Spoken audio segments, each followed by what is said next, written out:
నమస్కారం. లైవ్ షోకి స్వాగతం. ముందుగా కొన్ని ఆసక్తికరమైన వీడియోలు చూద్దాం. అది పెద్ద గవర్నమెంట్కి పార్టీ కార్యం కాదు, వేలు వేలు కోట్లు ఖర్చు పెడుతున్నారు. మరి అందులో ఈ కాపు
ఆ 3 కమిటీ రిపోర్ట్లో ఈ రోజు వరకు ఒక్క రిపోర్ట్ ఏందో ఎవరికి చెప్పకుండా, అతని మీద ఎఫ్ఐఆర్ కట్టకుండా, అతన్ని పోలీస్ స్టేషన్లో పెట్టకుండా, అతని మీద రిజిస్టర్ చేయకుండా, ఎఫ్ఐఆర్ కూడా రిజిస్టర్ చేయకుండా ఉన్నటువంటి న్యాయ చరిత్రలో మొట్టమొదటి అంశం, నా 20 సంవత్సరాల న్యాయ చరిత్రలో మొట్టమొదటిసారిగా చూశాను నేను. ఇంతవరకు నేను ఎప్పుడు చూడాలి. అది కూడా న్యాయానికి చట్టానికి 4 పాదాల నడిపించేటువంటి ఒక ధర్మ ప్రతినిధిగా ఉన్నటువంటి సనాతన ధర్మాధికారి పవన్ కళ్యాణ్ గారి యొక్క పార్టీ ఎమ్మెల్యేలో పవన్ కళ్యాణ్ గారి అనుమతి లేకుండా ఎస్పీ ఆ స్థాయికి రాగలుగుతాడండి? పవన్ కళ్యాణ్ గారి మాట చెప్పకుండా ఎస్పీ ఆ విధంగా చేయగలుగుతాడండి? ఒక ఆడపిల్ల ఇచ్చిన రిపోర్టు మీద కనీసం ఎఫ్ఐఆర్ కూడా కట్టించలేని పార్టీ అదొక పార్టీ అండి? తప్పో రైటో మీరు నాకు అనవసరం, నేనే అరవశ్రీధర్కి ఉరిశిక్షమని అనటంలా. They have to say it. It's not enough to say Amravati. It was Amravati anyway. I had told the then Chief Minister, Pettara Peru Amravati, lakpate Pelavara Peru Kamaravati. Pettu Peru, I have called it. So if he has the audacity to say that, let them have the courage to implement that, sir. అవి ఆసక్తికరమైన వీడియోలు. ఇక అతిథుల పరిచయం. శ్రీ కారుమూరి వెంకటరెడ్డి గారు, YSR Congress party అధికార ప్రతినిధి. శ్రీ సింగులూరి వెంకటేష్ గారు, ప్రముఖ న్యాయవాది, అలాగే ప్రముఖ విశ్లేషకులు. శ్రీ కొసనం శ్రీనివాస్ గారు, మరో ప్రముఖ న్యాయవాది, మంగళగిరి నుంచి మనతో లైవ్లో పాల్గొంటారు. ముందుగా తెలంగాణ వార్తలు ఒకటి రెండు మీ దృష్టికి తీసుకొస్తాను. యూడీఎఫ్ గ్యారంటీల అమలుపై సందేహాలు వద్దు, తెలంగాణయే గ్యారంటీ అంటే కేరళలో కాంగ్రెస్ పార్టీ ఇచ్చే ఆ వాగ్దానాలకు తెలంగాణ గ్యారెంటీ ఉంటుందని రేవంత్ రెడ్డి గారు చెబుతున్నారు. ఆ హామీలు ఎలా అమలవుతున్నాయో మా రాష్ట్రం వచ్చి చూడండి అని కూడా చెబుతున్నారు. రైట్. పెద్దల సభలో తెలంగాణ పంచాయతీ, BJP versus Congress versus TRS. AP పునర్వ్యవస్థీకరణ బిల్లుపై చర్చల సందర్భంగా రాజ్యసభలో సవాళ్ల పర్వం. కాళేశ్వరంపై వ్యాఖ్యలు వెనక్కి తీసుకోండి, లేకుంటే సభా హక్కుల ఉల్లంఘనే అన్న కేఆర్ సురేష్ రెడ్డి. తర్వాత త్వరలో ఖేల్ ఖతం, మరో 3 వారాల్లో ఇరాన్పై భీకర దాడులని ట్రంప్ హెచ్చరిక. Musi project green signal. ఇవి తెలంగాణకు సంబంధించినటువంటి వార్తలు. ఇక ఏపీ వార్తలోకి వెళ్తే, అమరావతి ఇష్యూలోకి వెళ్ళడానికి ముందుగా ఇంకొక ఇంపార్టెంట్ వార్త. పోలీసులే కిడ్నాపర్ల అవతారం ఎత్తి వైసీపీ నేత తంబిరెడ్డి కిడ్నాప్. 2 రోజుల పాటు వివిధ స్టేషన్లకు తీసుకెళ్లి చిత్రహింసలు. ఏమిటో ఈ ఏపీ పోలీసులు మారనుకుంటా. సెలవులకు ముందు అరెస్టు పరిపాటిగా మారిందని వైసీపీ నేత తంబిరెడ్డి అక్రమ అరెస్టు విచారణలో హైకోర్టు కీలక వ్యాఖ్యలు. ఎల్ఓసి పేరుతో సజ్జల భార్గవరెడ్డిని ఎందుకు వేధిస్తున్నారు? కేసుల పేరుతో పౌరులను వేధిస్తుంటే చూస్తూ ఊరుకోం. ఎల్ఓసి జారీపై లుకౌట్ నోటీసే కదా, జారీపై కేసు కౌంటర్ల దాఖలకు ఆదేశిస్తే డీజీపీ ఎస్పీలు పట్టించుకోలేదు అంటూ హైకోర్టు వ్యాఖ్యానించింది. న్యాయం అడిగిన అబలపై నడిరోడ్డుపై దాడి. ఎమ్మెల్యే అరవశ్రీధర్ బాధితురాలుపై జనసేన నేతల దాష్టికం. కులం పేరుతో దూషిస్తూ పిడిగుద్దులు. సో సో ఈ రకంగా ఉంది. పవన్ కళ్యాణ్ గారు, చంద్రబాబు గారు, లోకేష్ గారు మహిళల్ని మేము ఒక్క మాట అన్నా సరే ఊరుకోమంటుంటే ఈ జరుగుతున్న ఘోరాలు, ఎమ్మెల్యేల పాత్ర, వాళ్ళ అనుచరుల పాత్ర, వీటి మీద ఏం మాట్లాడుతున్నారు? ముందుగా వెంకటేష్ గారు, అమరావతి ఇష్యూలోకి వెళ్ళడానికి ముందు దీని మీద సంక్షిప్తంగా ఈ పరిస్థితి మీద మీ అభిప్రాయం ఏమి? పోలీసుల్లో కిడ్నాపర్లుగా ఎత్తడం ఏంటి? ఆ మధ్య సవీందర్ రెడ్డి అన్నాయని అవును అట్లాగే తీసుకెళ్లారు, గంజాయి కేసు పెట్టారు. ఏమిటి ఈ పరిస్థితి? మారదా ఏపీలో? ఇంతమంది మీరంతా న్యాయవాదులుగా ఉన్నారు, మీరెవ్వరు మీ వల్ల కావట్లేదా? అసలు లాయర్ల అసోసియేషన్ ఇటువంటివి చేయొద్దని చెప్పొచ్చు కదా. వెరీ గుడ్ మార్నింగ్ సార్, మీకు ప్యానెల్లో ఉన్నటువంటి సోదరులకి, అలాగే సాక్షి టీవీ యాజమాన్యానికి, వీక్షకులకి కూడా. సార్ మా పరిస్థితి అధోగతిలో ఉంది సార్, నిజం చెప్పాలంటే. ఇప్పుడు నవ్వితే ఏం గొడవ, మళ్ళీ అదో సమస్య అయిపోయింది. నవ్వితే కూడా. ఎందుకంటే ఈ రోజు పోలీసు వ్యవస్థ ఎలా తయారైందంటే ప్రభుత్వానికి ఒక షాడో కవర్ షీట్ లాగా తయారైంది. ప్రభుత్వానికి వ్యతిరేకంగా అనేక మంది లాయర్లు గళమెప్పితే వాళ్ళకు కూడా థ్రెటన్స్ ఇచ్చేటువంటి పరిస్థితి. లాయర్స్ అసోసియేషన్ లో కూడా కొంతమంది ప్రముఖులని చేర్చి ప్రభుత్వానికి అనుకూలంగా నినాదాలు ఇవ్వాలని చెప్పేసి బలవంతం పెట్టేటువంటి పరిస్థితులు ఏర్పడుతున్నటువంటి ఒక వ్యవస్థని మనం ఈరోజు చూస్తున్నాం. అయ్య బాబోయ్. చట్టం ఏదైతే ఉందో చట్ట ప్రకారం చేయమని చెప్పేసి అటు పోలీసుల్ని కానివ్వండి, ఇటు ప్రభుత్వాన్ని కానివ్వండి గొంతెత్తి అడిగినా కానీ ఎటువంటి ఉపయోగం లేనటువంటి ఒక పరిస్థితుల్లో ఈ మధ్య కాలంలో ప్రభుత్వానికి వ్యతిరేకంగా, పోలీసు వ్యవస్థకు వ్యతిరేకంగా లాయర్లు అనేక మంది హైకోర్టును ఆశ్రయించడం జరుగుతుంది. ఎందుకంటే లోవర్ జ్యుడిషియల్ మెకానిజం అంతా ఒక మెకానికల్ ప్రాసెస్ లో పోలీసు వాళ్ళు అరెస్ట్ చేస్తే ఖచ్చితంగా రిమాండ్ అనేటువంటి ఒక పరిస్థితి తీసుకెళ్లినటువంటి ఈ క్రమంలో హైకోర్టు కానివ్వండి, సుప్రీంకోర్టు కానివ్వండి ఈ వ్యవస్థ యొక్క పనితీరుని ఎండగడుతూ ఎప్పుడో ఇచ్చినటువంటి అర్నేష్ కుమార్ జడ్జిమెంట్ ని పదే పదే గుర్తు చేస్తూ ఏదైతే బెయిలబుల్ కేసుల్లో కూడా మీరు మెకానికల్ ప్రాసెస్ గా ఎందుకు రిమాండ్ ఇస్తున్నారు అని తరచుగా ఈ రాష్ట్రంలో ఉన్నటువంటి మ్యాజిస్ట్రేట్ కోర్టులకి హైకోర్టు మొట్టికాయలు వేసింది అని చెప్పాలి. మీరు అర్నేష్ కుమార్ జడ్జిమెంట్ మళ్ళీ చదవండి. మీరు మెకానికల్ ప్రాసెస్ లో పోలీసు వాళ్ళు కేసు కట్టినంత మాత్రాన ఇమీడియట్ రిమాండ్ ఇవ్వకండి. ఇది అన్ని కూడా పొలిటికల్ ఇష్యూస్ ని బేస్ చేసుకుని పెట్టినటువంటి కేసుల్లా కనపడుతున్నాయి. ఎక్కడెక్కడో పరాయి రాష్ట్రాల్లో ఉన్నటువంటి ఈ నిందితులుగా చూపించిన వాళ్ళని అర్ధరాత్రి పూట కిడ్నాపులు చేసి తీసుకురావస్తున్నారు. ఒక ప్రాసెస్ లేకుండా ఏదైతే జ్యుడిషియల్ ప్రాసెస్, జ్యుడిషియల్ మెకానిజం ఏదైతే ఉందో ఈ ప్రాసెస్ ని అమలుపరచకుండా వీళ్ళు వెళ్ళటం, తీసుకురావడం, మెకానికల్ గా కోర్టు ముందు వాళ్ళని నిలబెట్టడం, మెకానికల్ గా రిమాండ్కి పంపించడం, ఇవన్నీ కూడా మళ్ళీ హైకోర్టుకు రాగానే బెయిల్ రావడం. సుప్రీంకోర్టు అనేక కేసులో చెప్తుంది sir, bail is a matter of right. So ఖచ్చితంగా నిందితులుగా ముద్ర వేయబడిన ఎవరికైనా కాదండి. ఆశ్చర్యం ఏంటంటే పోలీసులు అందరి పట్ల అట్లాగే ఉంటే అదో రకం, అదే ఒక ఎమ్మెల్యే వెళ్ళి ఐజీని, ఇప్పుడు నేను కాసు మహేష్ రెడ్డి గారు వాళ్ళు కూడా డైరెక్ట్గా గోపిరెడ్డి శ్రీనివాసరెడ్డి గారు వీళ్ళన్నీ ప్రస్తావిస్తున్నారు కదా.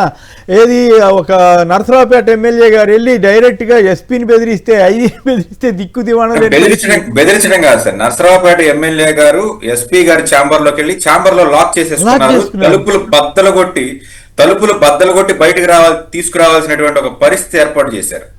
మరి వాళ్ళ మీద ఏం చర్యలు ఉండవు. ఇది నిజమే సార్, ఇది కూడా చెయ్యొచ్చు సార్. ఒక రకంగా ప్రజాప్రతినిధులు కొంత మితిమీరి ఇది కూడా చెయ్యొచ్చు. కాకపోతే ఎందుకు చేశారనేది ఇక్కడ ఒక కారణంగా ఒక 10,000 మంది ప్రజలకు న్యాయం చేయడానికి నేను పని చేశాను అని అంటే ఖచ్చితంగా వీ విల్ అప్రిషియేట్ ఇట్. వాళ్ళకి సంబంధించిన నాయకుడికి ఎవరికి లీగల్ పోస్టింగ్ ఇవ్వలేదని చెప్పేసి ఎస్పీని గర్వ చేయటం ఏంటి సార్? మామూలు మానవుడు వెళ్ళి అట్లా అడిగితే, అడగటమే అవకాశం ఉండదు, అడిగితే కూడా ఊరుకుంటారా పోలీసు వారు? సార్ మామూలు మానవుల పోలీసులు దగ్గరికి నోరు తెరిచే పరిస్థితి ఉందా సార్? ఈ రోజు అరవా శ్రీధర్ గారి మీద ఎవరైతే అమ్మాయి ఉందో ఆ అమ్మాయిని పోలీసుల సమక్షంలో నడి రోడ్డు మీద దాడి చేస్తుంటే ఇంకా సామాన్య మానవుడు వెళ్ళి ఎక్కడ సార్ పోలీసులకి వెళ్ళి అయ్యా నాకు అన్యాయం జరిగింది అధికార పార్టీ ద్వారా అని అంటే న్యాయం దొరికేటువంటి పరిస్థితి ఈ రాష్ట్రంలో అయితే కనిపిస్తుందా? Right, okay. శ్రీనివాస్ గారు నమస్కారం, మాట్లాడండి సార్. ఇప్పుడు మన అడ్వకేట్ గారు చెప్పినట్లు మరి కిట్టు గారి పైన నిన్న కేసు రిజిస్టర్ చేయడం జరిగిందంటే ఆయన అక్రమంగా ధ్వంసం చేసినటువంటి ఇల్లు గురించి ఆయన ప్రశ్నిస్తుంటే ఆయన మీద కేసు రిజిస్టర్ చేశారు. మరి ఎస్పీ గారి ఆఫీసులో డైరెక్ట్ గా వెళ్ళి ఒక లీగల్ అడ్వైజర్ పోస్ట్ ఆయన చెప్పిన వాళ్ళకి ఇవ్వలేదని దౌర్జన్యం చేసినటువంటి ఎమ్మెల్యే గారి పైన, టీడీపీ ఎమ్మెల్యే గారి పైన ఎటువంటి కేసు లేదు. ఈ విధమైనటువంటి పరిస్థితులు రాష్ట్రంలో మనం చూస్తూ ఉన్నాం. పర్టికులర్ గా వైఎస్ఆర్ కాంగ్రెస్ పార్టీకి చెందినటువంటి వాళ్ళపైన, సామాన్య వాళ్ళపైన, అంటే సానుభూతి పరులు, వైఎస్ఆర్ కాంగ్రెస్ పార్టీకి ఎవరైతే సానుభూతి పరులు ఉన్నారో వాళ్ళపైన దాడులు చేస్తూ ఉన్నటువంటి సందర్భం కనిపిస్తా ఉంది. ఓకే, అంటే ఇప్పుడు ఆ శ్రీధర్ బాధితురాలు పాపం ఆవిడ మీద దాడి చేస్తే కూడా పోలీసులు పట్టించుకోకపోవటం, ఇప్పుడు చూశారు పోలీసులే కిడ్నాపర్లు అవతారం ఎత్తారని వార్త చూసాం. సెలవుకు ముందు అరెస్ట్ చేస్తాం పరిపాటిగా మారిందని హైకోర్టు వ్యాఖ్యానించింది. అవును సార్, పోలీసుల వ్యవస్థ అలాగే ఉందండి మన రాష్ట్రంలో. పోలీసులు, తెలుగుదేశం పార్టీ నాయకులు, జనసేన పార్టీ నాయకులు, బీజేపీ నాయకులు లేదండి, ఈ రెండు పార్టీ నాయకులు ఏం చెప్తే చేస్తూ ఉన్నారు. తెలుగుదేశం పార్టీ, జనసేన పార్టీ నాయకులు ఏమి చెబితే అదే. ఎఫ్ఐఆర్ కట్టాలన్నా, ఒక ఎవరినైనా అరెస్ట్ చేయాలన్నా, ఎవరి మీద చర్య తీసుకోవాలన్నా వాళ్ళ అనుమతి లేకుండా పోలీసు వ్యవస్థ పనిచేసేటువంటి పరిస్థితుల్లో రాష్ట్రంలో లేదండి. ఇది హైకోర్టు వారు కూడా అబ్జర్వ్ చేస్తూ ఉన్నారు. అదే కేసులు జరుగుతున్నటువంటి విషయాలపైన హైకోర్టు వారు కూడా కామెంట్స్ పాస్ చేస్తూ ఉన్నారు. అప్పటికి కూడా మరి ఈ పోలీసు వ్యవస్థలో ఎటువంటి మార్పు రానటువంటి పరిస్థితి మనం రాష్ట్రంలో చూస్తున్నాం. రైట్, మీరేమంటారు? ఖచ్చితంగా జగన్మోహన్ రెడ్డి గారు చెప్పినట్టుగా జంగిల్ రాజు పాలన నడుస్తూ ఉందంటానికి ఇప్పుడు జరుగుతున్నటువంటి ఈ సంఘటనలో అంతకుముందు జరిగినటువంటి సంఘటనలో ఉదాహరణ. ఏంటి జంగిల్ రాజు పాలన అంటే? జంగిల్ రాజు అంటే వ్యవస్థ. ఇక్కడున్న వ్యవస్థలు ఏమీ పనిచేయవు. కాపాడాల్సినటువంటి వ్యవస్థలే వాళ్ళే భక్షకులుగా మారుతారు. రక్షకులుగా ఉండాల్సినటువంటి పోలీస్ వ్యవస్థ వాళ్ళే భక్షకులుగా మారి వాళ్ళే దౌర్జన్యాలు చేసి వాళ్ళే దాడులు చేస్తున్నటువంటి పరిస్థితి. ఇప్పుడు ఎగ్జాంపుల్ మీరు చూస్తే, ఇప్పుడు నిన్న వాళ్ళ హైకోర్టు వ్యాఖ్యానించినటువంటి తమ్మిరెడ్డి, ఎవరైతే వైఎస్ఆర్ కాంగ్రెస్ పార్టీ గ్రామ అధ్యక్షుడు ఉన్నాడో ఆ తమ్మిరెడ్డి విషయంలో సాక్షాత్తు హైకోర్టు చెప్పినా కూడా పోలీసులు వింటల్లా. అబ్బా, హైకోర్టు చెప్పినా పోలీసులు వినంటున్నటువంటి పరిస్థితి. మొన్న ఈ మధ్య ఒక సంఘటన అప్పుడు కూడా హైకోర్టు ప్రస్తావించింది, మేమంటే మీకు లెక్కలేదు, మేము ఏ విధంగా ట్రీట్ చేయాలో ఆ విధంగా చేస్తాం, మీరంటే గౌరవం ఉంది కాబట్టి మేము ఇప్పటికే రెస్పెక్ట్గా వ్యవహరిస్తూ ఉన్నాం, డీజీపీని ఇక్కడికి పిలిపించి బోన్లో నిలబెట్టాల్సినటువంటి పరిస్థితి తీసుకురావద్దని చెప్పి ఈ మధ్య 3-4 సంఘటనలో దాంట్లో మీద హైకోర్టు మాట్లాడినటువంటిది. అంతకుముందు ఒక సంఘటన సార్, జడ్జి గారి డ్రైవర్ని ఏదైతే మంగళగిరి రూరల్ సిఐ, అయ్యా నేను జడ్జి గారి డ్రైవర్ని ఈ ఫైల్స్ అన్ని కోర్టుకు తీసుకెళ్లాలి సకాలంలో అంటే జడ్జిలే ఫోన్లు చేస్తారా అని చెప్పి దురుసుగా ప్రవర్తించి ఆ వెహికల్ని కూడా పోలీస్ స్టేషన్కి తీసుకెళ్లి అతని మీద దాడి చేసినటువంటి పరిస్థితి. ఆ డ్రైవర్ పేరు లక్ష్మీనారాయణ, మంగళగిరి రూరల్ సిఐ లక్ష్మీనారాయణ అనుకుంటా. సో ఇది జరిగినటువంటి సంఘటన. సో ఇలాంటి అనేక సంఘటనలు ఇప్పుడు చూస్తే సజ్జల భార్గవరెడ్డి గారి మీద కూడా, సజ్జల భార్గవరెడ్డి గారి విషయంలో కూడా హైకోర్టు చాలా ఏదైతే ఆయన ఎందుకు పద్దాకలు మీరు ఇది చేసి ఎందుకు వేధిస్తున్నారు సజ్జల భార్గవరెడ్డి గారిని, ఏదైతే దీనికి సంబంధించిన లుక్అవుట్ సర్క్యులర్ జారీ చేసే వ్యవహారంపై అని చెప్పి కదా ఇక్కడ తెలుగు రాష్ట్రాల్లో లుక్అవుట్ నోటీసులు నేను పద్దాలు అని పెళ్ళటం, ఎక్కడున్నారని ఇవన్నీ పద్దాలు ఇసుకించడం, ప్రతిసారి విచారణకు అని పిలవటము, ఇవన్నీ. ఇంకొక సంఘటన చూస్తే ఇప్పుడు ఏదైతే జనసేనకు సంబంధించినటువంటి అరవ శ్రీధర్, మరి అరవ శ్రీధర్కి సంబంధించిన విషయంలో కమిటీ వేసా అన్నాడు పవన్ కళ్యాణ్. ఏం వేశాడు కమిటీ? అమ్మాయిని కొట్టమని కమిటీ వేశారా? అసలు పోలీసుల చేతిలో ఉండాల్సిన లాఠీ జనసేన నాయకుడి చేతిలోకి ఎట్లా వచ్చింది అంటే పోలీస్ వ్యవస్థ పనిచేయట్లేదు, ఇక్కడ డైరెక్ట్గా అధికార పార్టీ వాళ్ళకి ఇళ్ళ దగ్గర పోలీసులు పనిచేస్తున్నారంటే నిదర్శనం కదా. ఇప్పుడు లాఠీ ఎవరి చేతిలో ఉండాలి? పోలీస్ చేతిలో ఉండాలి. జనసేన నాయకుడి చేతిలో లాఠీ పట్టుకొని, లాఠీ కర్రగా డైరెక్ట్ గా లాఠీ పట్టుకొని పోలీస్ లాఠీ అతని చేతిలోకి వెళ్ళింది. పోలీస్ లాఠీ డైరెక్ట్ గా అతని దగ్గరికి ఎట్లా వెళ్ళింది సార్ మీరు చెప్పండి? ఎట్లా తీసుకుంటాడు? మీరు డైరెక్ట్ ఈనాడులో కూడా రాసినట్టు ఉన్నారు. ఒకసారి నేను లాఠీ అండి, డైరెక్ట్ గా లాఠీ తీసుకొని వెళ్తున్నటువంటి పరిస్థితి. ఇది చూడండి, ఉద్యోగిని లాఠీతో, ఉద్యోగిని లాఠీ ఈనాడులోనే వచ్చింది. ఉద్యోగినిపై జనసేన నాయకులు దాడి, ఉద్యోగిని లాఠీతో బెదిరిస్తున్న రాష్ట్ర జనసేన కార్యదర్శి తాతంశెట్టి నాగేందర్. మరి ప్రభుత్వ ఉద్యోగి మీద దాడి చేస్తే ముందు కేసు పెట్టాలి కదా, మరి ముందు ఇంత కేసు పెట్టాలి. 2 పోలీస్ చేతిలో ఉన్న లాఠీ లాక్కున్నందుకు ఇంకో కేసు కూడా పెట్టాలి కదా. మహిళ మీద దాడి, అది మళ్ళీ ఉద్యోగిని, రెండోది పోలీసుల చేతిలో లాఠీ బాధితురాలు, రెండోది కమ్యూనిటీతో కూడా దూషించారంట. మరి ఇవన్నీ కేసులు నమోదు చేయాలి కదా. పవన్ కళ్యాణ్ గారికి ఏం పట్టవా? ఏం లేదు సార్, నెల డబ్బులు వస్తుంది, ఆయన ఇంకేం కావాలి? ఆయన అధికారాన్ని ఎంజాయ్ చేస్తున్నాడు. మాదాపూర్లో ఉండి పొద్దున వెళ్తాడు, సాయంత్రం వస్తాడు, ఇక్కడ స్పెషల్ ఫ్లైట్ ఎక్కుతాడు, గన్నవరంలో మళ్ళీ అక్కడ దిగి స్పెషల్ హెలికాప్టర్ ఎక్కుతాడు. సో పని చూసుకుంటాడు, మళ్ళీ బయలుదేరి సాయంత్రం వస్తాడు. ఆయన కావాల్సింది నెల అదే కావాలి.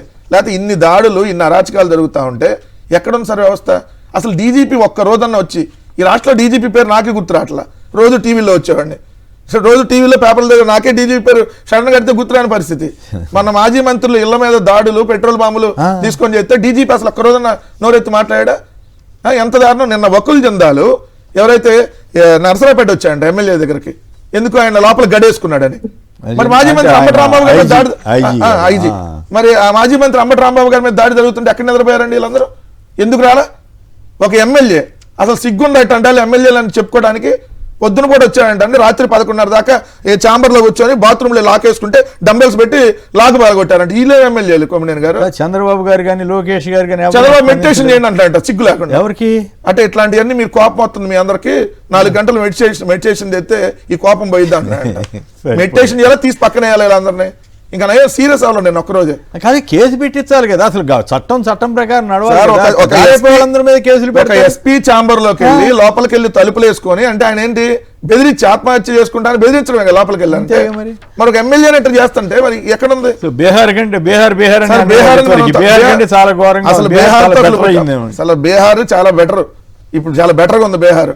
ఆ బీహార్ 10 బీహార్లకు వెళ్తే ఎట్లా ఉండేదో అలా తీసుకొచ్చారు ఈరోజు ఆంధ్రప్రదేశ్ రాష్ట్రాన్ని ఈ 2 సంవత్సరాల కాలంలో. లేకపోతే ఏంటంటే ఒక మహిళను పట్టుకొని లాఠీ తీసుకొని ఏది నాయకులే కొడుతుంటే పోలీసుల చేతిలో ఉండాల్సిన లాఠీ వీళ్ళ చేతికి ఎలా వస్తుంది? అంటే పోలీసుల నుంచి వీళ్ళే లాక్కొని డైరెక్ట్ గా చేస్తున్నారంటే పోలీస్ డ్యూటీ వాళ్ళు ఏం చేస్తున్నారు? పోలీస్ ఆయన మర్యాదగా వెళ్ళమ్మా చోటకు పద కేసు పెట్టు అని చెప్పడం కాకుండా అసలు దౌర్జన్యం ముందు పోలీసులు. ఇప్పుడు పోలీసులే ఈరోజు తెలుగుదేశం పార్టీ వాళ్ళ కూటమి వాళ్ళు ఎలా చెప్తే వాళ్ళు నడుస్తా ఉన్నారు. వీళ్ళని కొట్టండి వీళ్ళని కొట్టం, వీళ్ళని నగలబెట్టండి వీళ్ళని నగలబెట్టాం. మరి రాంబాబు గారి ఇంటి దగ్గర 6 గంటలు యుద్ధం చేస్తే పోలీసులు అక్కడ బయట ఉన్నారు. ఒక్కడిని కూడా మీరు పగల కొడుతున్నారని ఆపట్ల, ఇంకోటి చేయట్లా, చక్క ఫోటోలు తీసుకుని తర్వాత అంబటి రాంబాబు గారిని అరెస్ట్ చేసి అదే ఇలా ఉంది.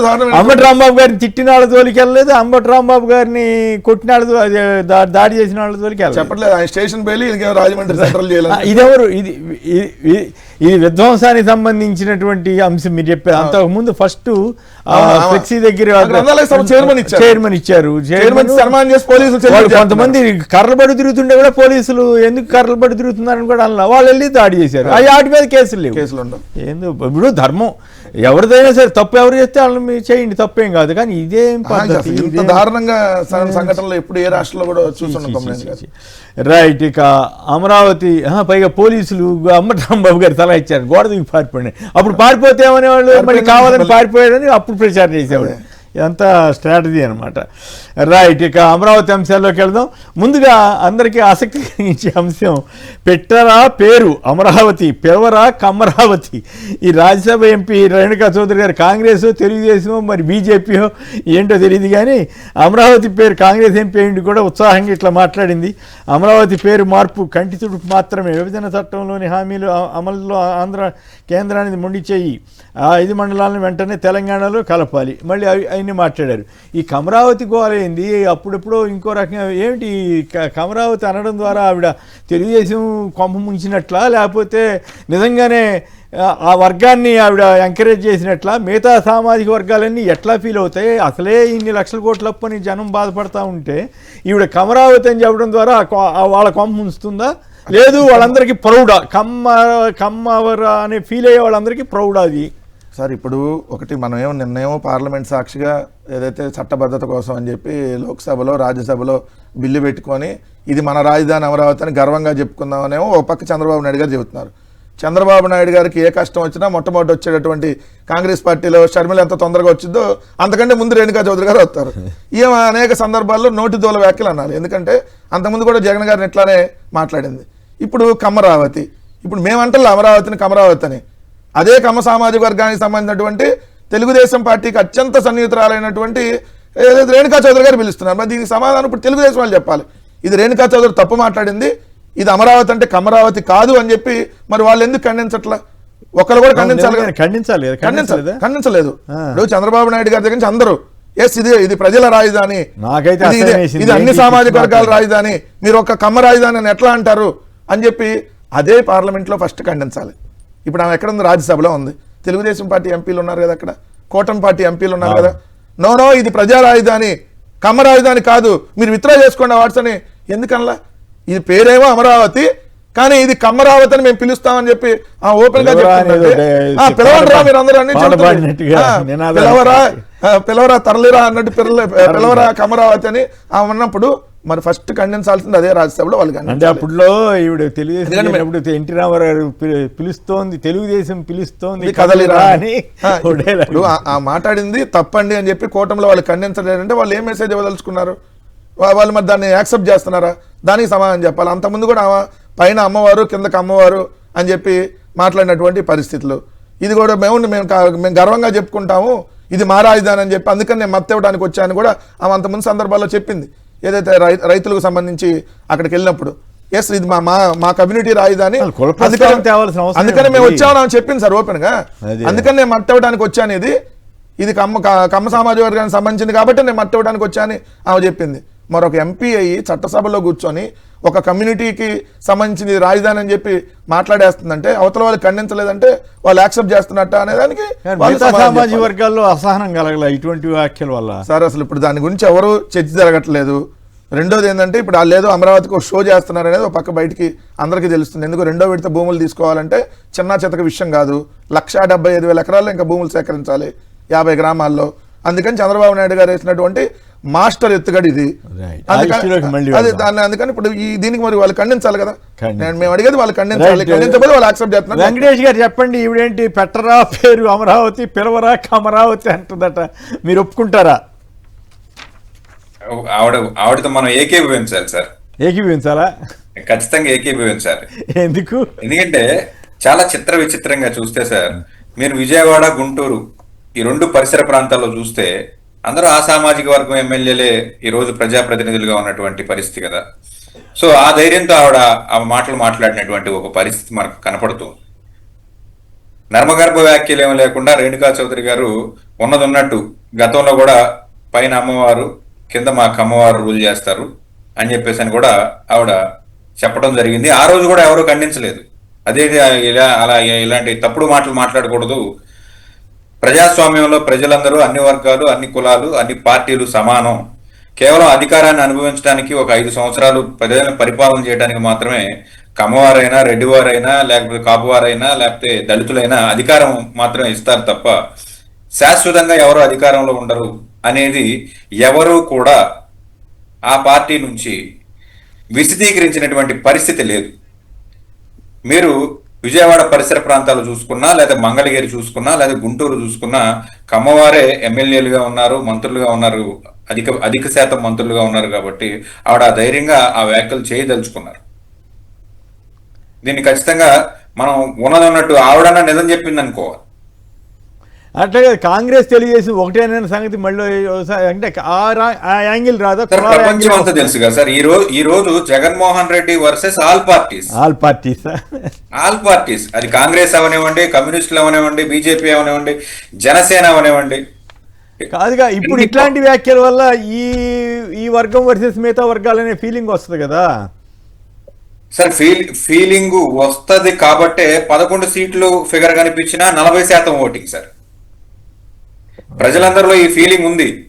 కాకపోతే ఏదైతే ఈ కూటమి ఎఫెక్ట్ ఏదైతే ఉందో ఒక 5% నుంచి 8% ఓటింగ్ ఉన్నటువంటి పార్టీ ఇటు నుంచి అటు నుంచి ఇటు ఈ కుప్పగంతులు వేసేటువంటి ఈ క్రమంలో అధికార మార్పిడి జరిగింది. కానీ అంటే అధికార మార్పిడికి అది ఒకటే కారణం కాదులేండి. ఎందుకంటే ఈ మధ్యకాలంలో చూస్తున్నాం కదా, పరకాల ప్రభాకర్ గారి కానీ రకరకాల నాగార్జున తీసుకొచ్చిన కొన్ని ఇన్సిడెంట్ 50 లక్షల ఓట్లు పెరగడం కానీ చాలా కారణాలు ఉన్నాయి. దాంట్లో ఇది కూడా ఒక కారణం. అవును, అది కరెక్ట్. రైట్. శ్రీనివాసరావు మీరేమంటారు? సార్ ఇప్పుడు మనం గతంలోకి వెళ్తే ఒకసారి చంద్రబాబు నాయుడు గారు అంతకుముందు 9 years పరిపాలన చేసినప్పుడు 2004లో ఓడిపోవడానికి కారణం కూడా అంటే మీరు కూడా కమ్మ సమాజ వర్గం అనుకుంటా, మీరేం ఫీల్ అవుతుంది? నేను ఉన్న వాస్తవాన్ని వివరిస్తున్నాను. ఇక్కడ నేను కులాలను ఎప్పుడు పట్టించుకోబోను కూడా. సార్ ఒకటి అంటే కమ్మవారి పరిపాలన పూర్తిగా సాగించడం వల్లే 2004లో కూడా ఓడిపోయారు. 2014-19లో కూడా కమ్మ సామాజిక వర్గం పెత్తనం వల్లే మిగతా పార్టీలు విసుగు చెంది ఆ పార్టీ వ్యతిరేకంగా ఓట్లేసి వైఎస్ఆర్ కాంగ్రెస్ పార్టీని గెలిపించడం జరిగింది.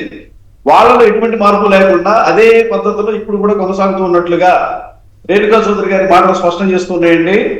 మీరు కనకదుర్గ అమ్మవారి దేవస్థానం విషయం తీసుకుంటే కొండపైన అమ్మవారు కొండ కిందకి అమ్మవారు అనే సినిమాలో పెట్టినటువంటి ఒక డైలాగ్ ని అడ్వాంటేజ్ తీసుకుని మాట్లాడుతున్నారు. కానీ వాస్తవంగా కొండ కిందకి అమ్మవారు లేరండి. పైన అమ్మవారు ఉన్నారు, కింద పద్మశాలీలు ఉన్నారు, అక్కడ కాపులు ఉన్నారు, నగరాలు ఉన్నారు, ఇంకా ఇతర బీసీ వర్గాలు ఉన్నారు, అలాగే దళితులు ఉన్నారు తప్ప కొండ కింద కమ్మవారు అన్ని మతాల వాళ్ళు ఉన్నారు కూడా. నేనైతే ఒక పద్మశాలి సమాజ వర్గానికి వ్యక్తిగా నేనైతే ఖండిస్తున్నానండి ఆ విషయాన్ని. అలాగే రాజధాని విషయంలో కూడా అమరావతిగా పిలుచుకోవాలని వాళ్ళే ఉబలాట పడుతూ ఉన్నట్టు కనిపిస్తా ఉంది. ఇప్పుడు మనం వైఎస్ఆర్ కాంగ్రెస్ పార్టీ తరఫున మనకు అమరావతిని విమర్శించడం కాదు, వాళ్లే అమరావతిగా ప్రచారం చేసుకొని ఆ కులం యొక్క డామినేషన్ చూపించాలనేటువంటి విధానాన్ని అనుసరించడం అనేదాన్ని రాష్ట్రంలో ఉన్నటువంటి అన్ని సామాజిక వర్గాల ప్రజలు కూడా గమనిస్తూ ఉన్నారనే విషయాన్ని తెలుగుదేశం పార్టీ వాళ్ళు గుర్తుపెట్టుకోవాలని చెప్పేసి నేను తెలియజేస్తున్నాను. అట్లాగే రేణుకా చౌదరి గారు తెలంగాణ, ఆమెకి ఏం సంబంధం అండి ఈ విషయం పైన? ఆమె కావాలని, ఆమె కూడా కమ్మ సమాజ వర్గం వ్యక్తి కాబట్టి వాళ్ళ కులం యొక్క గొప్పతనాన్ని పార్లమెంట్ లో ప్రస్తావించి మరి మిగతా కులాలను కించపరచడం అని చెప్పేసి నేను ఈ సందర్భంగా కూడా తెలియజేసుకుంటాను. అమరావతి అనేది అన్ని సామాజిక వర్గాలకు చెందినటువంటి ఒక ప్రజా రాజధాని కావాలని, ప్రజలందరికీ కూడా అందులో ప్రాతినిధ్యం ఉండాలని, మరి జగన్మోహన్ రెడ్డి గారు అక్కడ పేదలకు ఇళ్ల స్థలాలు కేటాయిస్తే సామాజిక సమతుల్యం దెబ్బతింటుందని చెప్పేసి కోర్టులో చెప్పడం జరిగింది.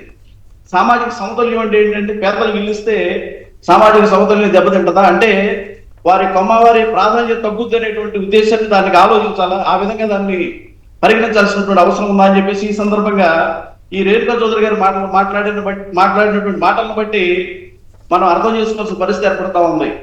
కాబట్టి ఈ రకంగా పూర్తిగా అమరావతి రాజధానిని ఒక సామాజిక వర్గానికి చెందినటువంటి రాజధానిగా చేస్తున్నారు అనడానికి రేణుకా చౌదరి గారి మాటల్ని మనం పరిగణలోకి తీసుకోవాల్సిన అవసరం కూడా ఏర్పడిందని చెప్పేసి నేను తెలియజేస్తున్నానండి. అమరావతి రాజధానిని ప్రజా రాజధానిగా, ప్రజలందరికీ సంబంధించిన రాజధానిగా, అందులో పేదలు ధనికులు అందరూ కూడా జీవించే విధంగా ఉండాలని జగన్మోహన్ రెడ్డి గారు కోరుకుంటూ ఉన్నారు. ఆ విధంగా అక్కడ లేదు కాబట్టి జగన్మోహన్ రెడ్డి గారు దాన్ని వ్యతిరేకిస్తున్నారని చెప్పేసి కూడా నేను తెలియజేస్తున్నాను. 3 రాజధానులు అనేటువంటి ప్రతిపాదన కానీ, అనేటువంటి ప్రతిపాదన కానీ ప్రజల కోసం ఒక ప్రజా రాజధాని కోసం చేసినటువంటి ప్రతిపాదనగా మనం ఆలోచించాల్సిన అవసరం ఉంది. రేణుకా చౌదరి గారికి చెప్పినటువంటి మాటల పైన మరి తెలుగుదేశం పార్టీ ఎక్స్ప్లెనేషన్ ఇవ్వాల్సిన అవసరం కూడా ఉందని చెప్పేసి నేను తెలియజేస్తూ ఉన్నా. రైట్, తెలుగుదేశం వాళ్ళు కాదు, కాంగ్రెస్ వాళ్ళు కూడా చెప్పాలి కదా సమాధానం. మేము కూడా తెలంగాణలో ఉన్నటువంటి కాంగ్రెస్ పార్టీ రేవంత్ రెడ్డి గారు కూడా ఆమె ఆ విధంగా మాట్లాడడానికి కారణం అంటే ఎక్స్ప్లెనేషన్ చెప్పాల్సిన అవసరం ఉందని చెప్పేసి కూడా నేను తెలియజేస్తున్నాను. రైట్, నాకు నిజంగా అటువంటి భావన ఉంటే అసలు దీని మీద చర్చ పెట్టను కదా శ్రీనివాస్ గారు. మీరు అటువంటి విషయాల్లో మీరేం ఇబ్బంది పడక్కర్లేదు. నేను ముందుగా ఒక మాట అనడం మంచిదని మీకు చెప్పాను. లేదు, ఎవరు తప్పు చేసినా తప్పే, కులాలు మతాలు వీటితో సంబంధం లేదు. ఎవరు తప్పు చేసినా తప్పని కలగాలి, ఏది కరెక్ట్ అది కరెక్ట్ అని చెప్పేటువంటి స్వభావం ప్రజాప్రతినిధులకు ఉండాల్సిన అవసరం ఉండాలి. అట్లాగే మనకు కూడా ఉండాలి. మనం కూడా ఎవరు తప్ప వాళ్ళ తప్ప అనవసరం ప్రాతినిధ్యం వహిస్తున్నారు. ఒక అడ్వకేట్ గా పొలిటికల్ లీడర్ గా మేము ప్రాతినిధ్యం వహిస్తూ ఉన్నాం. రైట్, కానీ దురదృష్టవశాత్తు కొన్ని పత్రికలు అచ్చంగా అదే బుధాన వేసుకుని కులాన్ని పార్టీని బుధాన వేసుకుని మోస్తున్నాయి. దురదృష్టం, అది ఏం చేస్తాం. వాస్తవాలు న్యాయాన్యాయాలతో నిమిత్తం లేకుండా అచ్చంగా కూర్చి పూసుకోమంటే ఒళ్ళంతా పూసుకుని తిరుగుతూ ఉన్నాయి ఆ పత్రికల యాజమాన్యాలు అనుకోండి. రైట్, అందరి నోట మావిగన్ మాటే. జగన్ మచిలీపట్నం, విజయవాడ, గుంటూరు అని అనౌన్స్ చేస్తే దాని మీద అసలేంటి మీ అభిప్రాయం? విజయవాడ గుంటూరు మధ్య పెట్టమని కదా ఆయన చెప్పింది, దాంట్లో తప్పేముంది? లక్షల కోట్లు వృధా చేయొద్దనే కదా ఆయన చెప్పింది. లక్షల కోట్లు దాని గురించి మాట్లాడకుండా ఆ పేరు మీద ట్రోల్ చేసే పరిస్థితి ఇప్పుడు జరుగుతూ ఉంది. అలాగే మావిగన్ రాష్ట్రానికి గ్రోత్ ఇంజిన్ అని రాజధాని పేరుతో చంద్రబాబు విచ్చలవిడిగా దోపిడీ చేస్తున్నారని వైసీపీ రాష్ట్ర ప్రధాన కార్యదర్శి సింగారెడ్డి సతీష్ కుమార్ రెడ్డి గారు అన్నారు. ఈ ప్రశ్నలకు జవాబు ఇవ్వండి అని ఆయన 10 కొన్ని ప్రశ్నలు కూడా వేశారు. అలాగే మావిగన్తోనే విశ్వనగరం సాధ్యమని కాసు మహేష్ రెడ్డి గారు వ్యాఖ్యానించారు. 2 లక్షల కోట్ల అప్పులతో అమరావతి వద్దు, విజయవాడ గుంటూరు మధ్య సెక్రటరేట్ హైకోర్టు పెట్టండి, అనుసంధానంగా మచిలీపట్నం పోర్టు కారిడార్ని తీసుకురండి అని చెప్పి ఆయన సలహా ఇస్తున్నారు. అమరావతి వేడుకలు చేయకపోతే చర్యలంట. అమరావతి చట్టబద్ధతపై దీపోత్సవాలు, రంగవల్లులు, ఫోటోలు అప్లోడ్ చేయకుంటే చర్యలంటూ మహిళా సంఘాలకి హెచ్చరికలు జారీ చేస్తున్నారంట గవర్నమెంట్ వారు. ఇక్కడ కూడా పోలీసు వాళ్ళని ప్రయోగిస్తున్నారు. ఇంకొంత ముంచి చేయకుండా ఉంటే సంతోషం. బిల్లు ఆమోదం, ప్రజా సంకల్పానికి గౌరవం, అమరావతి రైతులతో ముఖ్యమంత్రి చంద్రబాబు సతీ సమేతంగా దీపహారతి, ప్రధానమంత్రి కేంద్ర మంత్రి అమిత్ షాలకు ధన్యవాదాలు. మరి ఈయన ఎందుకు అక్కడ ఢిల్లీ వెళ్ళలేదు? సరే, ఇంతవరకు అయితే పద్ధతిగానే ఆయన మాట్లాడారు. ఆచరణ సాధ్యం కాదని తెలిసి మభ్యపెట్టే కుట్ర, అమరావతి బిల్లును తీవ్రంగా వ్యతిరేకించిన వైసీపీ ఎంపీ వైవి సుబ్బారెడ్డి, రైతులకు సంబంధించి ప్లాట్ల సంగతి ఏమిటి, వాటి సమస్యల గురించి ప్రస్తావించకుండా, ఆర్థికంగా లక్షల కోట్లు ఎక్కడి నుంచి తెస్తారో చెప్పకుండా, ప్రత్యేక హోదా వంటి అంశాలను ప్రస్తావించకుండా, నిర్మాణాల్లో జరుగుతున్న అవినీతి, సదరపడుక్కి 12-13 వేలు ఖర్చు పెడుతున్న తీరు మీద మాట్లాడకుండా ఊరికే ఒక లైన్ మార్చేస్తే ఏమిటవుతుంది, లక్షల కోట్లు ఎక్కడి నుంచి వస్తాయో చెప్పనేటువంటి పరిస్థితి మీద వివరణ లేని నేపథ్యంలో వైసీపీ ఎంపీ సుబ్బారెడ్డి గారు అనౌన్స్ చేశారు, మేము వాకౌట్ చేస్తున్నామని.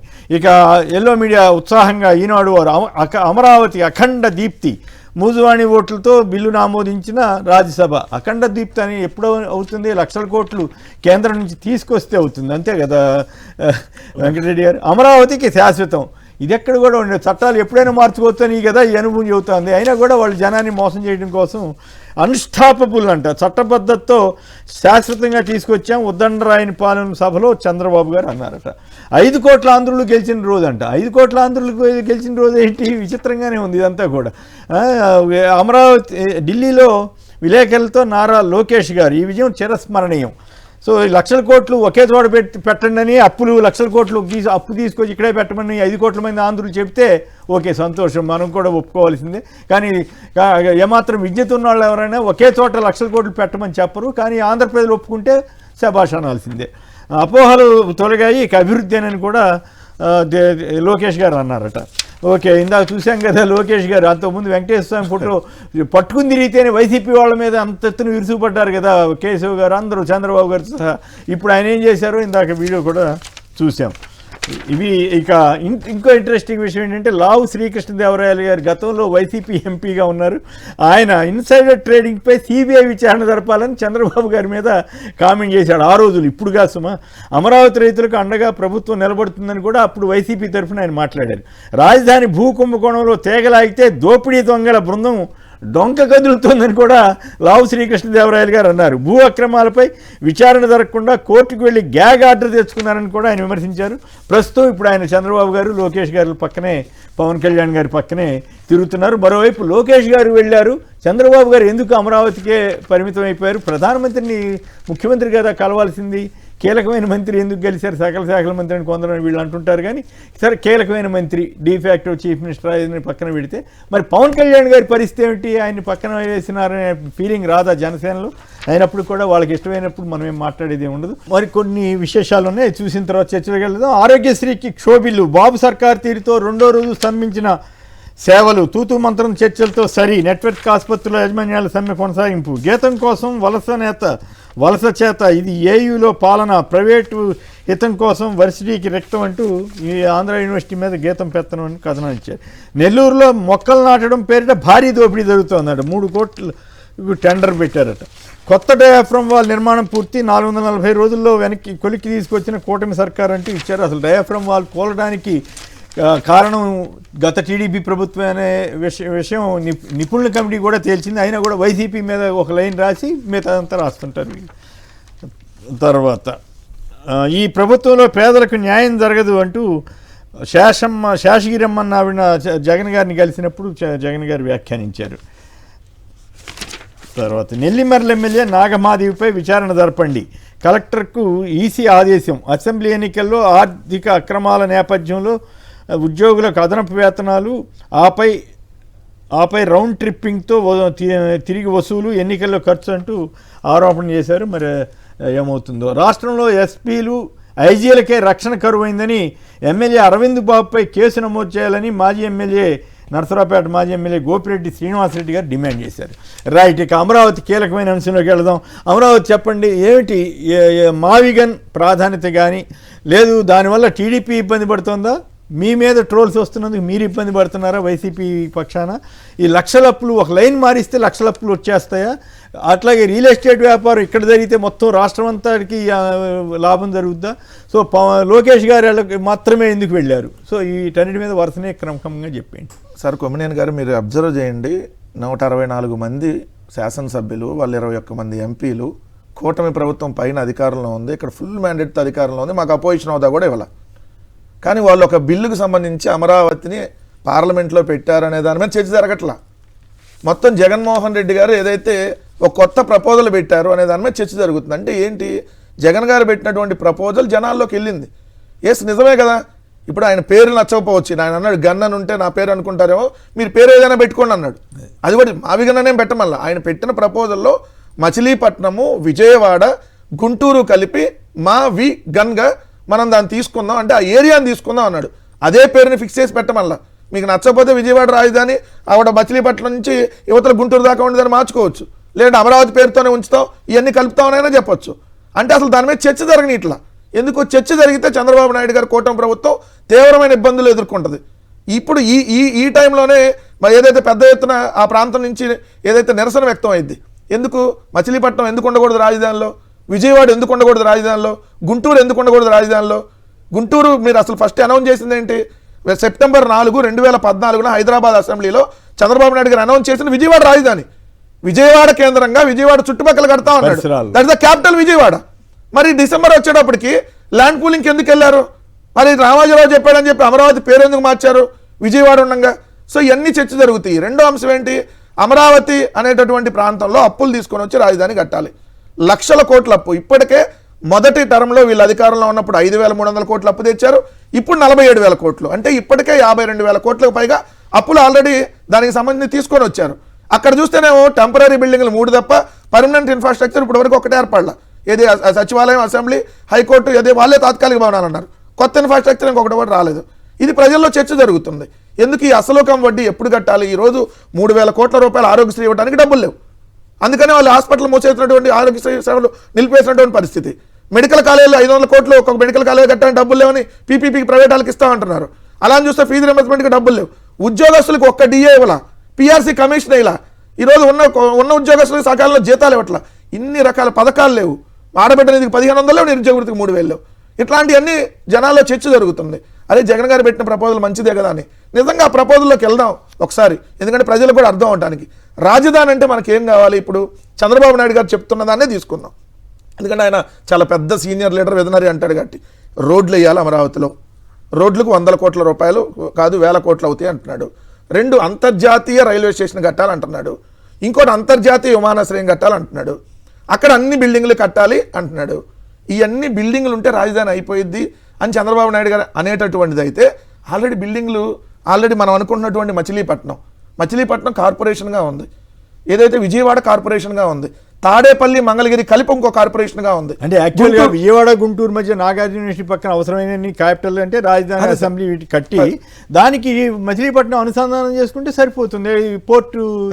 ఇప్పుడు జగన్ గారు పెట్టిన ప్రపోజల్లో కూడా 4 కార్పొరేషన్లు వస్తున్నాయి, అంటే 4 నగరపాలక సంస్థలు, ఒక్కసారి 1 కోటి మంది జనాభా, 4 నగరపాలక సంస్థల్లో మీరు చూస్తే ఇప్పటికే 40 లక్షల జనాభా ఉంది. దాంట్లో 4 కార్పొరేషన్లకు సంబంధించి చూస్తే మచిలీపట్నం, విజయవాడ, తాడేపల్లి, మంగళగిరి, గుంటూరు, ఈ 4 కార్పొరేషన్లతో పాటు ఏదైతే మనకి సముద్ర తీరం ఉంది, అంటే బీచ్ ఉంది, ప్లస్ పోర్ట్ ఉంది, అదేవిధంగా గన్నవరం విమానాశ్రయం దాంట్లోకి వచ్చేస్తుంది.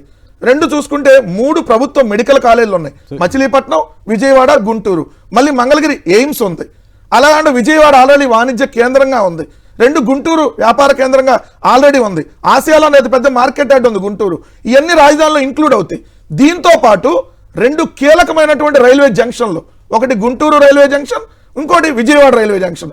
ఈ కాకుండా నేషనల్ హైవేలు, అటు మీరు కోల్కతా అండ్ చెన్నై సంబంధించినటువంటి జాతీయ రహదారి అమ్మటి రాజధాని విస్తరణ అవుద్ది, ఇటు మళ్ళీ మచిలీపట్నం, విజయవాడ జాతీయ రహదారి అమ్మటి విస్తరణ అవుతూ ఉంటుంది.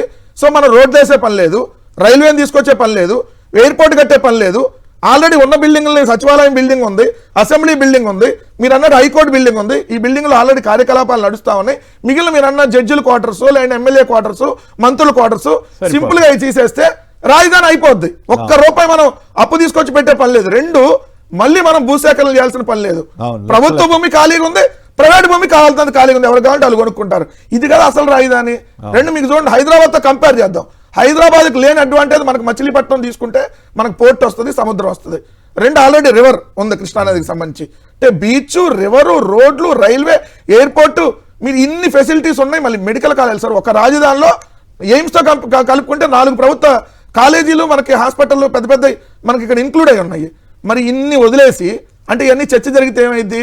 ఇప్పుడు ఆల్రెడీ జరుగుతుంది బయట చర్చ. అందుకని ఈ మావిగన్ పేరు బాగాలేదు, మా అని పెడతారా, లేదంటే మీరు ఈ పేర్లు పెట్టుకోండి ఆ పేర్లు పెట్టుకోండి అంటున్నారు కదా. పేర్లు అలానే పెడతారు వీళ్ళకి తెలియపోతే. చంద్రబాబు నాయుడిని సిబిఎన్ అని ఎందుకు పిలుస్తున్నారు? చంద్రబాబు నాయుడు అనే అనాలిగా, సిబిఎన్ అని అనకూడదుగా, నందమూరి తారక రామారావు గారు అనాలిగా, ఎన్టీఆర్ అని అనకూడదుగా, నందమూరి బాలకృష్ణ అనాలిగా, ఎన్బీకే అని అనకూడదుగా, తెలుగుదేశం పార్టీ అనాలిగా, టీడీపీ అని అనకూడదుగా, సిఆర్డీ అని క్యాపిటల్ రీజియన్ డెవలప్మెంట్ అథారిటీ అని చదవాలిగా, సిఆర్డీ అని మాట్లాడకూడదుగా. నరేంద్ర మోడీ గారిని నమో అని ఎందుకు అంటున్నారు? నరేంద్ర మోడీ అని పిలవాలి కదా. కాదు సార్, ఈ పిచ్చాళ్ళు ఎలా పడితే అలా మాట్లాడుతున్నా ఈ పిచ్చాళ్ళకి చెబుతా ఉన్నా, అరే బాబు మీ పిచ్చితనంగానే మీరు దొరికిపోతా ఉంటారు. చంద్రబాబు నాయుడు అని రేపటి నుంచి సిబిఐ అని రాయొద్దు మీరు. జగన్ గారు మచిలీపట్నం, విజయవాడ, గుంటూరుని మావిగన్ అన్నాడని చెప్పి ఏదైతే ట్రోల్ చేస్తున్నటువంటి ఆ పిచ్చాలకి మరి మీరు ఎందుకు నమో అంటున్నారు? మరి ఎందుకు మీరు సిబిఐ అంటారు? ఇలాంటి ఎన్బీకే నందమూరి బాలకృష్ణని మరి ఎందుకు అంటున్నారు? తప్పు కాదు. ఎక్కడైనా కొమ్మినేని గారు, మీ పేరు కొమ్మినేని శ్రీనివాసరావు గారు, మీ షో పేరు ఏంది? కేఎస్ఆర్ కొమ్మినేని శ్రీనివాసరావు, అంతే కదా. దాని షార్ట్ కట్లు ఎవరైనా ఏం పెడతారు? దీన్ని ఏదో పెద్ద భూతద్దంలో చూపించి ఈ పేరు బాగలేదంట, మీ పేరు మార్చండి. సరే అమరావతి అని పెట్టారు కదా, అమరావతిలో ఎన్ని కలిపి అమరావతి పేరే పెట్టండి, మరి ఎన్ని కలపండి, ఎందుకు కలపకూడదు? అసలు ఈ రోజు గుంటూరు ఎందుకు చెప్పారు కదా, మీకు ఆ పేరు పెట్టుకోండి అని. సార్ దేశం అంటే మట్టి కాదు, దేశం అంటే మనుషులు. రాజధాని అంటే 4 బిల్డింగ్లు కాదు, కోట్లాది మంది జనాభా.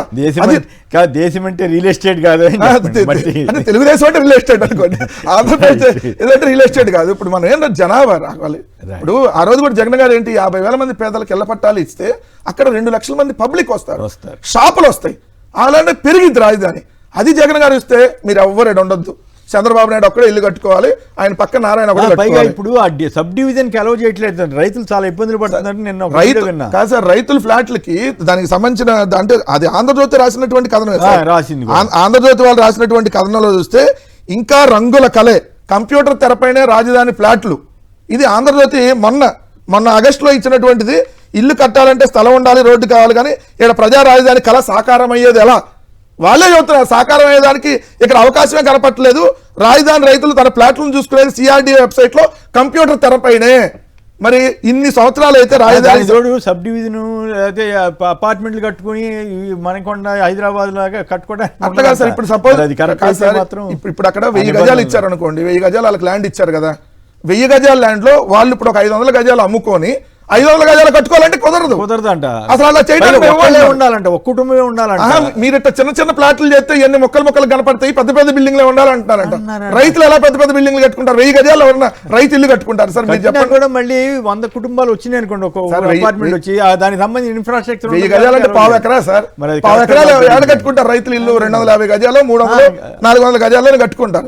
కాదు వాళ్ళు ఎవరికైనా డెవలప్మెంట్ కి ఇచ్చి అపార్ట్మెంట్లు కట్టుకుంటానికి కూడా అనుమతి ఇస్తారో లేదో తెలియని పరిస్థితి. ఎవరో వీడియో చెప్పారు, అది జరిగితే ఇంకా రైతులకు ఏం ఉపయోగం? నిబంధనలు ఒప్పుకోవట్లేదు, రాజధాని వస్తున్న సంతోషం, అధికారులు కోరిన చోట్ల సంతకాలు చేశామని రూల్ తీసేయాలని రైతులు డిమాండ్ చేస్తున్నారు. రూల్ తీసేయాలని రైతులు డిమాండ్ చేస్తున్నారు.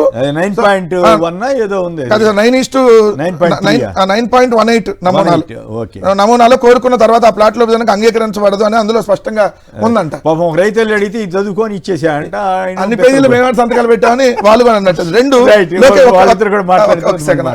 లోకేష్ కి సంబంధించిన దాంట్లో తీసుకుంటే సరే, లోకేష్ అంతకుముందు ఏదైతే నరేంద్ర మోడీ గారిని తిట్టినటువంటి వీడియోలు చాలా ఉన్నాయి, కానీ దాంట్లోకి వెళ్లే ముందు అసలు ముందు పవన్ కళ్యాణ్ ఎందుకు ఏమయ్యాడు?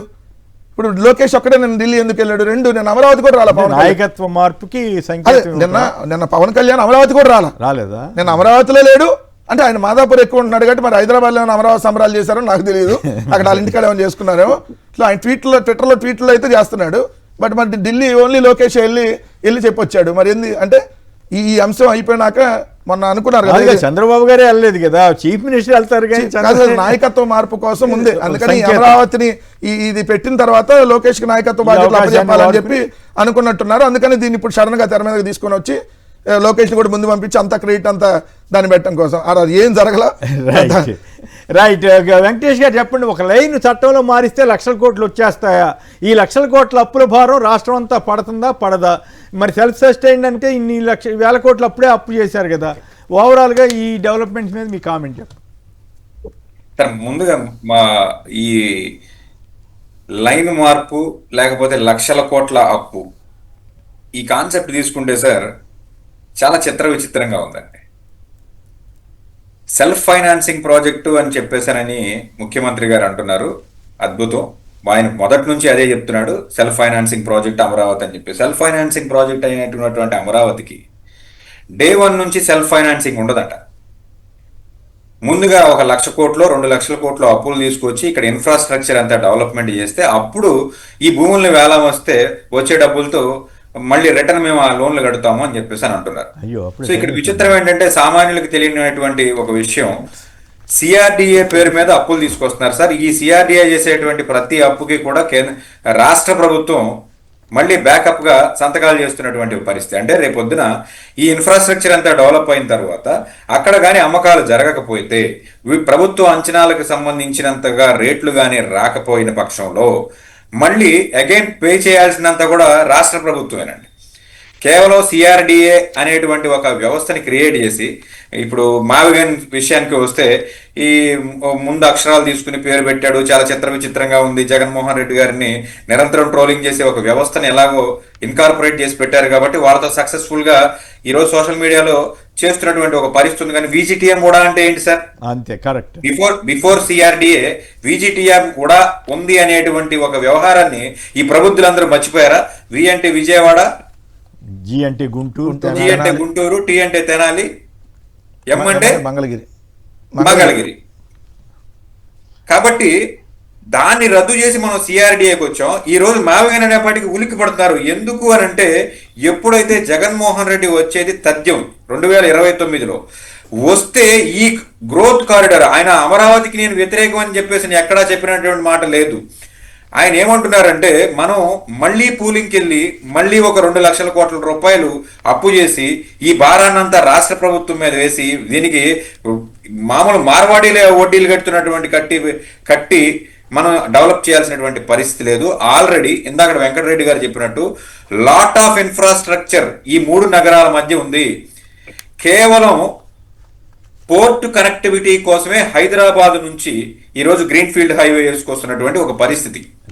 ఎందుకంటే తెలుగు రాష్ట్రాల నుంచి